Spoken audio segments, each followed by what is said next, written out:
This right here is going to give you the ability to finally tune your MazdaSpeed 3.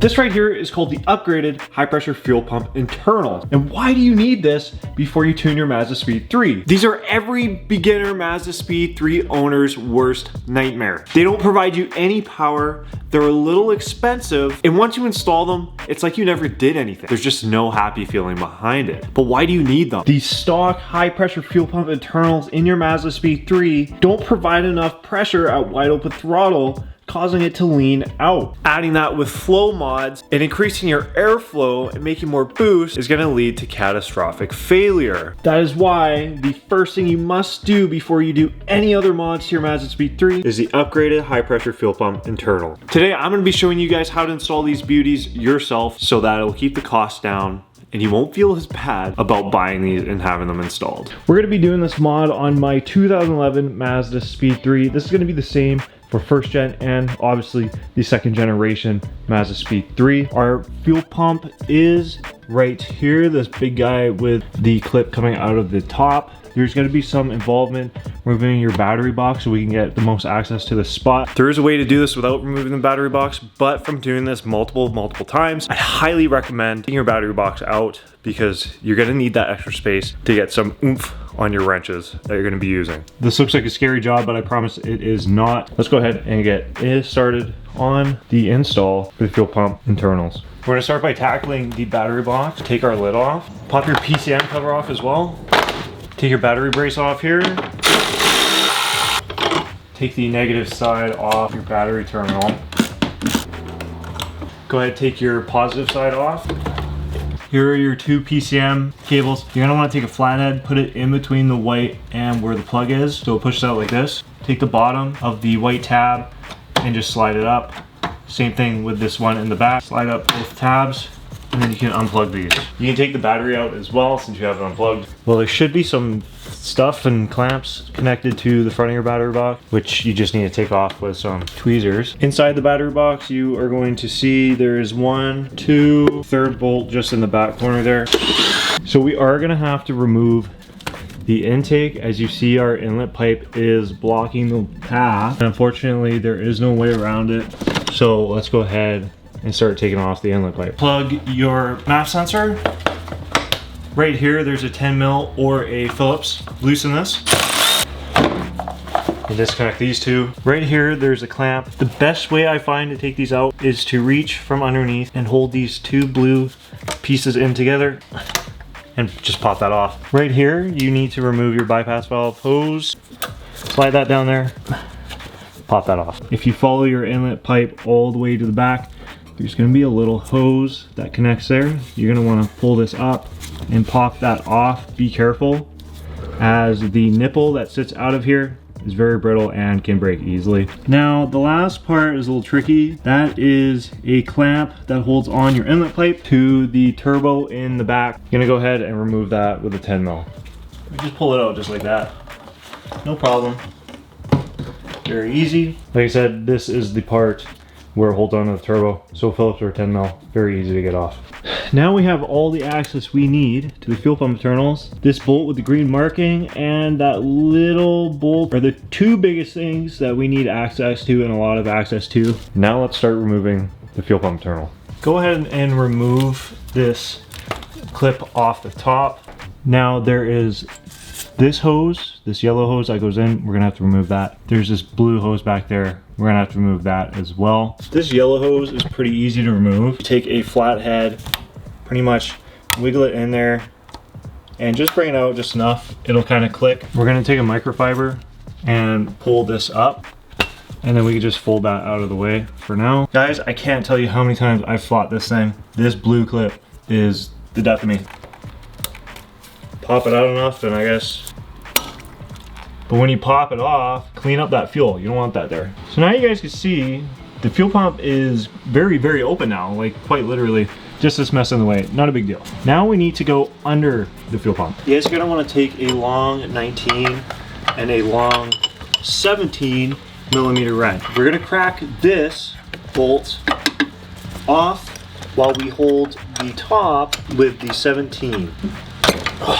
So once you've cracked it, by wrench. You should be able to get in there and do the rest by hand.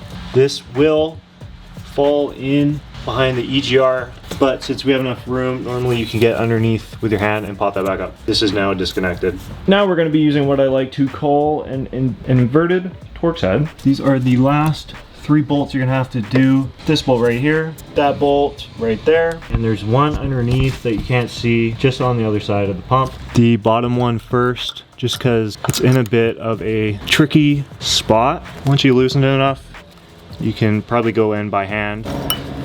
First bolt out, boom, last one out. Now at this point, I would honestly recommend trying to drop this bolt underneath, because you're gonna have to move this hard line a bit. Realistically, right now as well, I would try and move it as much as you can. There will be spillage. You need many rags for this job. Please put a rag in here just to reduce any risk of explosion. Now we're gonna remove the pump. This part can be a little tricky. My best advice is just wiggling it around. You're gonna probably have to use 2 hands because you're probably gonna need to move this hard line out of it. So I'm just wiggling the pump off of the bolts. Just wiggle the pump off the guides, as you guys can see right there, and then we can just take the pump right out. You don't want it to spill too much, so just get another rag. Now if you guys look inside your pump, in here I believe it is called a cam guide. If this comes out, just clean it. You might want to clean this anyway, as I can see some gunk on there, and then we'll just re-lube this, and then we can just throw that back in. We're gonna go ahead and just throw this in a vise. You're gonna need an 18 mil and probably a breaker bar. Let's just go ahead and pop this out for now. Take out the cylinder. So here we have our workplace. You guys are gonna want a little bit of oil in a cup, just as kind of like assembly lube. You're gonna want somewhat sort of a clean workspace here, just so you know to work on everything here. This is your fuel pump internals. When you take them out, is give this a good yank, and this whole thing will just come out like that. You're gonna take the bottom out, or if that already came out, whatever, you can put that to the side. This is pretty much what you're gonna, be keeping, and then you could take these and just put them to the side. I am going to be using the Autotech internals. A lot of different brands make these, and the assembly will be different. I think every brand kind of has instructions. I just want to put a little bit of lubricant around here and just kind of at the base here. Same thing on the other side. We're gonna slide this through all the way to the top, just so it sits like this. Take your spring. Just gonna put a little bit at the bottom, just where it sits. We're gonna take our spring and make sure that it grabs on just around the base. We're gonna go ahead and throw this on. Apply a little bit of lube to our 2 pieces here. Now this is where the fun begins. Make sure it's all the way at the bottom. We're gonna go ahead and take these 2 and attempt to drop them into place. I wanna wiggle this around because we want both to sit exactly flush like this. Then when we bring this up, you're gonna want it flat, just like that. This is the appropriate position. Now that we've had it, you can go ahead, push down, and voila. You basically installed your fuel pump internals. We're gonna take the big side, slide her up into our cylinder, and there you have built your fuel pump internals. Make sure all of this is super clean. You guys are gonna wanna take a little bit of lubricant and run it around your O-ring. If not, replace this O-ring, but it should be in good condition. And there you guys have a finished set of Autotech fuel pump internals. Again, we're gonna go ahead and drop this nicely in to our threads, and we can start by hand threading this. Take your 18 mil, grab a torque wrench, and torque this down to 40 foot-pounds. Just double check to make sure your area is super clean. A little wipe down if you need, and I think we're good. We can go ahead and put this back in the car. One tricky thing to not be able to get it to line up is the hard line at the bottom. First thing we're obviously gonna wanna do is get our internals lined up and then get our guide lined up.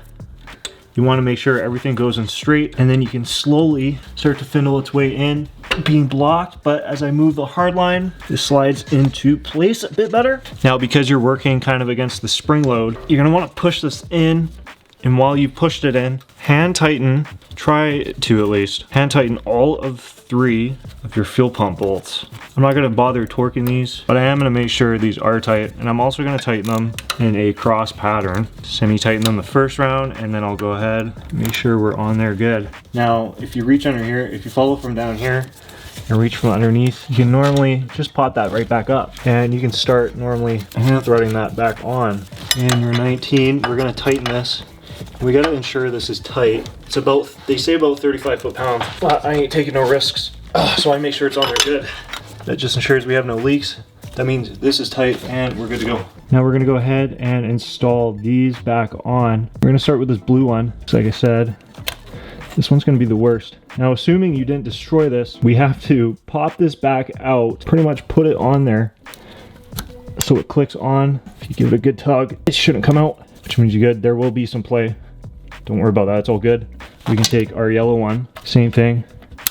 Clip that back on again. There's gonna be a little bit of play, but as long as you can't pop that off, that means it's secure. Go ahead, you can take your plug now, make sure that clips on, and your fuel pump is 100% good to go, which means we can start by putting the intake back on and everything else.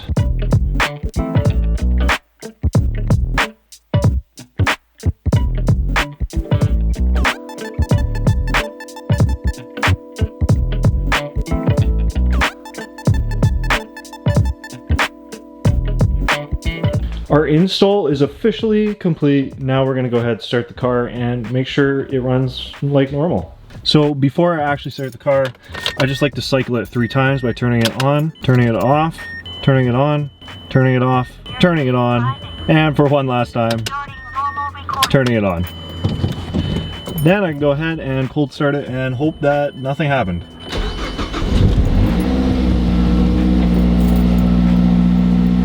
And voila. But as long as it doesn't make any different noises from, you know, last time, I think you're good. If you smell anything strong, like really strong, or you see any fumes coming out, you've either not tightened it enough and you're leaking gas. So now that my car has warmed up, we can go ahead and just do a pull to ensure, you know, everything's working right.